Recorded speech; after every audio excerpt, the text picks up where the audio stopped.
Hello friends, எல்லோரும் எப்படி இருக்கீங்க? சின்ன வெள்ளமண்ட ஸ்கூலு லெமன் ரைஸ், முட்டை ஆம்லேட் போட்டு ஜூஸ் போட்டு வச்சாச்சு. சிம்பிளான லஞ்ச் தான். அவளுக்கு இப்படி இருந்தால் தான் பிடிக்கும். அதுக்கப்புறமா நெல்லிக்காய் ஜூஸ் போட்டு வச்சுருக்கேன். இது குடிச்சா உடம்பு குறையன்றாங்க. ட்ரை பண்ணி பாருங்கள். அப்புறம் நெல்லிக்காய் வந்து நிறைய சாப்பிடக்கூடாது. டெய்லி ஒரு நெல்லிக்காய் சாப்பிட்டாலும் லூஸ் மோஷன் கூட ஆகுமா.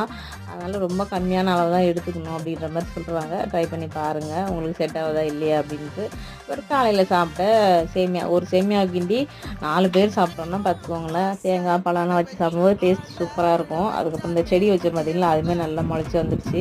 இந்த கிழங்கு இதுக்கப்புறம் வச்சுருந்தா வீணாக போயிடும். அது குக்கரில் உப்பு கொஞ்சம் தண்ணி ஊற்றி 4-5 விசில் விட்டால் சூப்பராக வந்துடும். கிழங்கு நல்லா பெரிய கிழங்கா இருக்கா, நல்லா இருக்குது சாப்பிட்றதுக்கு, செம்ம டேஸ்ட்டாக இருந்தது.